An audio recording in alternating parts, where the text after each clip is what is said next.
परंतु बहुत सारे बच्चे और अभिभावक भी हमारे उद्देश्य को समझ नहीं पाए, जिसका कारण ये रहा कि ज़्यादा बच्चे हमारे प्रतियोगिता में भाग नहीं ले पाए। कुल 80 बच्चों ने भाग लिया था।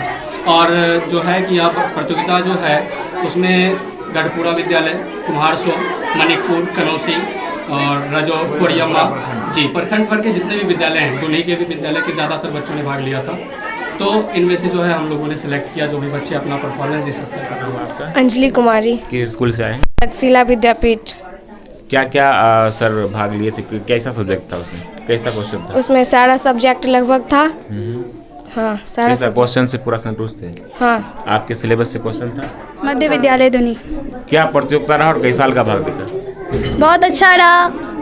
और फिर ये हमेशा होना चाहिए कि क्योंकि फाइनल एग्ज़ाम के बाद एग्ज़ाम जो लिया जाता है उससे पता चलता है कौन बच्चे कितना अच्छे तैयारी किए हैं। रिजल्ट से काफ़ी संतुष्ट है? हाँ। उसमें ऑल विषय था, सिलेबस था। और कैसा क्वेश्चन कैसा था उसमें? क्वेश्चन एकदम इजी था, मतलब जैसे अगर पूरा जो सिलेबस पढ़ा होगा उससे पूरा ही क्वेश्चन बन जाएगा। आपके सिलेबस से ही क्वेश्चन था? यस। साक्षी कुमारी। किस स्कूल से आए? मध्य विद्यालय धुनी से। कैसा लगा प्रतियोगिता में भाग लेकर? बहुत अच्छा।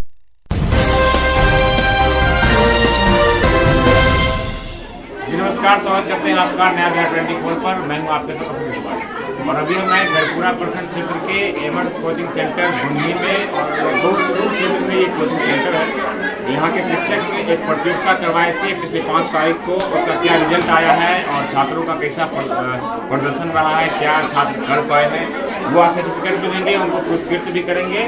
और जो इनका एक स्कीम चल रहा है कि हम किस तरह से बच्चों के शिक्षा के क्षेत्र में बच्चों को आगे बढ़ा पाए और बच्चों को मुफ्त शिक्षा दे पाए जो बच्चा पढ़ना चाहते हैं, ताकि उनके कहते हैं कि शिक्षा शेरनी का एक दूध होता है जो पीता है वो धारता है, ताकि उसको पढ़ने में पैसा बाधा नहीं बने। आइए हम डायरेक्ट सर से बात करते हैं। सर, क्या नाम हुआ और अपना परिचय? जी, सबसे पहले मैं आपके मीडिया के सभी ऑडियंस को धन्यवाद कहना चाहूँगा और सभी को मेरी तरफ से नमस्कार।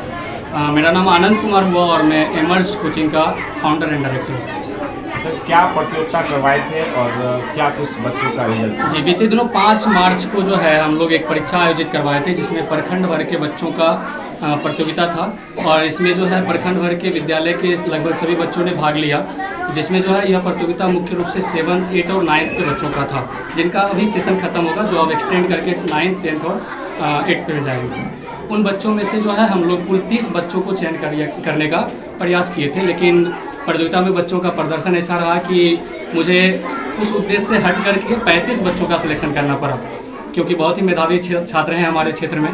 और मेरा मूल उद्देश्य था कि इस संस्था में वैसे बच्चों को हम लोग निःशुल्क शिक्षा प्रदान कर सके जो हमारे क्षेत्र के मेधावी बच्चे हैं, परंतु पैसे के अभाव में अपनी पढ़ाई पूरी नहीं कर पाते हैं। तो हम लोगों ने सोचा कि क्यों ना अपने कोचिंग के बैनर तले एक प्रतियोगिता आयोजित करवाया जाए, जिसमें क्षेत्र भर के बच्चों को पार्टिसिपेट करने का मौका दिया हम लोगों ने। और इसमें जो है 7, 8 और 9th के तीनों क्लास से जो है 10-10 बच्चों को हम लोग सेलेक्ट करने का प्रोग्राम बनाए थे, जिसमें से कुल मिलाकर के हम लोग 35 बच्चों को सिलेक्ट किए। मेरा उद्देश्य था कि इस प्रतियोगिता में भाग लेने वाले जो बच्चे होंगे उसमें से जो तीनों क्लास के फर्स्ट रैंकर होंगे, प्रथम स्थान पूरे प्रखंड भर में जो प्राप्त करेंगे, उनको हम लोग कुछ पुरस्कार और सर्टिफिकेट के साथ पूरे साल अपने संस्था में निःशुल्क शिक्षा प्रोवाइड करवाएंगे। उसके बाद जो है जो सेकेंड रैंक प्राप्त करेंगे उनको जो है हम लोग 6 माह पुरस्कार और सर्टिफिकेट के साथ 6 माह निःशुल्क शिक्षा प्रदान करेंगे। इसके अलावा जो थर्ड रैंकर होंगे उनको हम लोग 3 माह निःशुल्क शिक्षा प्रदान करेंगे। इसके अलावा जो तीनों क्लास के जो 7-7 बच्चे बच जाते हैं उनको मिलाकर के जो 21 बच्चे होते हैं, अब तो वो 35 में से वो बढ़ जाएगा, तो उन बच्चों को हम लोग प्रोत्साहन के तौर पे 1 माह जो है निःशुल्क शिक्षा प्रदान करेंगे।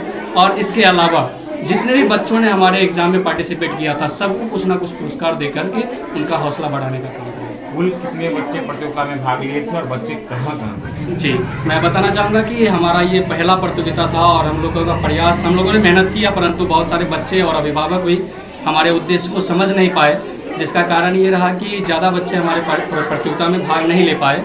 कुल 80 बच्चों ने भाग लिया था। और जो है कि अब प्रतियोगिता जो है उसमें गढ़पुरा विद्यालय, कुम्हारसो, मणिकपुर, कनौसी और रजो, कोरियम्मा जी प्रखंड भर के जितने भी विद्यालय हैं, दुनिया के भी विद्यालय के ज़्यादातर बच्चों ने भाग लिया था। तो इनमें से जो है हम लोगों ने सिलेक्ट किया जो भी बच्चे अपना परफॉर्मेंस जिस स्तर का इस रिजल्ट से कितने संतुष्ट हैं, बच्चों का क्या प्रदर्शन रहा है और क्या कुछ जी, मेरा उद्देश्य था कि हम लोग ज़्यादा से ज़्यादा मेधावी बच्चों को चयनित कर पाएँ, लेकिन कम बच्चे पार्टिसिपेट करने की वजह से जो है हम लोग जो वो क्राइटेरिया लेके चले थे कि 90+ मार्क्स वालों को हम लोग चुनेंगे, वो तो नहीं हो पाया।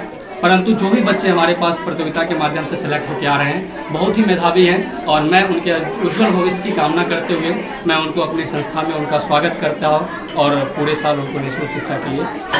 प्रतियोगिता आयोजित करने का क्या पर्पस रहता है? जो बच्चे फिर से भाग लेना चाहते हैं आपकी दूसरी प्रतियोगिता में, क्या कहना चाहेंगे? मैं उनको कहना चाहूँगा कि यदि आप वैसे बच्चे जो इस बार भाग नहीं ले सके या फिर भाग लिए और सफल नहीं हो सके, वो तैयारी अपना करते रहें, क्योंकि देखिए हम लोगों का जो ये प्रतियोगिता होता है उसका जो हम लोग क्वेश्चन खुद से तैयार करते हैं और यह क्वेश्चन जो होता है स्टूडेंट जिस क्लास में है और ऊपर उसके क्लास का जो सिलेबस के अकॉर्डिंग जो उसका किताब चलता है उस किताब का लाइन बाय लाइन चूज करके हम लोग उसमें से प्रश्न उठाते हैं, जिसके वजह से बच्चों को तैयारी करने के लिए अलग से किसी किताब को पढ़ने की ज़रूरत नहीं है। और मैं उनको कहना चाहूँगा कि आप अपनी क्लास की अच्छे से तैयारी करें ताकि अगले साल हमारे प्रतियोगिता में सेलेक्ट होकर के आएँ और हमारा संस्था उनको हमेशा स्वागत करे। लास्ट में ये बता दीजिए कि जो प्रतियोगिता ली उसमें सवाल किस तरह से था? ऑब्जेक्टिव सब्जेक्टिव जी, 100 सवाल थे और 100 का 100 ऑब्जेक्टिव सवाल था और जितने भी सिलेबस में किताब होता है, जितना भी विषय होता है, मैथ, साइंस, सोशल साइंस, उसमें जो है हम लोग इंग्लिश को प्रीफर नहीं दिए थे, इंग्लिश को प्रायोरिटी ना देते हुए इंग्लिश को साइड किए थे और इंग्लिश के अलावा जितने भी सब्जेक्ट होते हैं सबको हम लोगों ने इसमें क्वेश्चन के तौर पे दिया। इंग्लिश हम लोगों ने इसलिए नहीं दिया क्योंकि मैट्रिक तक के बच्चों का ही हमें चयन करना था और बिहार बोर्ड भी मैट्रिक के बच्चों का इंग्लिश का मार्क्स नहीं जोड़ता है, तो हम लोग सोचे कि हमारे क्षेत्र के बहुत सारे बच्चे इंग्लिश में कमज़ोर भी होते हैं, तो हम लोगों ने इंग्लिश को प्रायोरिटी ना देते हुए थोड़ा सा साइड किया उनको और हिंदी, संस्कृत, विज्ञान, गणित और सामाजिक विज्ञान से सवाल। आपको भी बहुत बहुत बधाई। इस क्षेत्र में एक सुदूरवर्ती क्षेत्र में जो है न्यूज़ कवर करने के लिए आए, इसके लिए बहुत बहुत बधाई। सर, शिक्षा का कहीं भी कुछ हो, कोई भी प्रतियोगिता वहाँ पहुँच जाते हैं? बिल्कुल, हम तो शिक्षा से जुड़े हुए हैं और एक शिक्षक जो है वो शिक्षा के क्षेत्र में अगर कहीं भी किसी भी तरह का प्रोग्राम होता है तो वहाँ जाना उनके लिए अनिवार्य होता है, क्योंकि शिक्षक मूल रूप से जो है बच्चों को शिक्षा प्रदान करने के लिए होते हैं। बच्चों के अंदर एक सही संस्कार, एक भारतीय संस्कृति जो है उसके अंदर डालने का प्रयास करते हैं। सर, जिस तरह से प्रतियोगिता आयोजित किया गया उसको लेकर क्या कहेंगे? अभी जो एमर्स के द्वारा जो प्रतियोगिता आयोजित किया गया इसके फाउंडर जो हैं आनंद कुमार हैं। आनंद कुमार हमारा छात्र भी रहा है और जो है शुरू से ही ये सामान्य है लेकिन प्रतिभावान था और जो है इसके द्वारा जो अभी जो यहाँ प्रखंड क्षेत्र है यानी पूरे प्रखंड में गढ़पुरा प्रखंड के तमाम सरकारी स्कूलों से जितने भी बच्चे थे उसको सिलेक्ट करके और उसके लिए एक प्रतियोगिता परीक्षा का आयोजन करवाया गया। उस परीक्षा के माध्यम से फिर जो है बच्चे का चयन किया गया। जो बच्चे जिस बच्चे के अंदर टैलेंट था, जो प्रतिभावान थे, उन बच्चों को जो है निःशुल्क शिक्षा प्रदान करने के लिए यहाँ जो है एक ऑफर मिला है। सर, जो आपके यहाँ से छात्र निकल कर जाते हैं सर, उसको भी यही मोटिवेट करते हैं क्या कि तुम भी शिक्षा ही जाकर दो? बिल्कुल बिल्कुल, हम लोग जो है ये कहते हैं बच्चों को कि कभी भी बैठिए नहीं, ठीक है। आप अगर यानी पढ़ाई कर रहे हैं तो पढ़ाई को जीवन में इस तरह से उतारिए, पढ़ाई का उपयोग आपके लाइफ में होना चाहिए।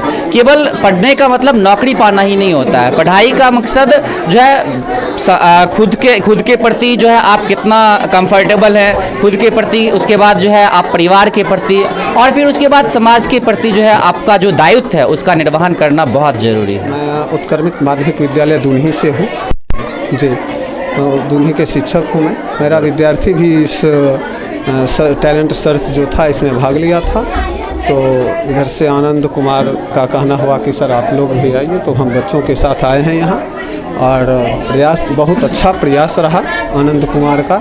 इस तरह का जो है आयोजन निश्चित रूप से होनी चाहिए, क्योंकि इसमें बच्चा जो है अभी से ही प्रतियोगिता के दौर में जो है शामिल होगा, इसलिए हम लोग यहाँ आए हैं और जो होगा देखा जाए। मैं उत्क्रमित +2 माध्यमिक विद्यालय दून्ही से आए हुए हैं। सर, आपके स्कूल के भी बच्चे भाग लिए, क्या कहेंगे? होता है बहुत खुशी होती है क्योंकि हमारे समाज के बच्चे बहुत पिछड़े हुए हैं और इस समाज के बच्चे को उत्थान के लिए ऐसा भी संस्थान होनी चाहिए कि बच्चे आगे से आगे बढ़ सके, क्योंकि अब इस युग जो है प्रतियोगिताओं का युग है। लोग अभी आगे बढ़ना चाहते हैं, जब तक कोई ऐसा कार्य नहीं कर पाएंगे, आगे नहीं बढ़ पाएंगे तो हमारे समाज के लोग भी पीछे हो जाएंगे। और मैं इस समाज से जुड़े हुए, आनंद बचपन से ही बहुत ही लायक बच्चे थे और हम उसको पढ़ाए हुए थे। उसको लगा कि हम ऐसा काम करें जो हमारे समाज के जो बच्चे पिछड़े हैं वो आगे बढ़ें।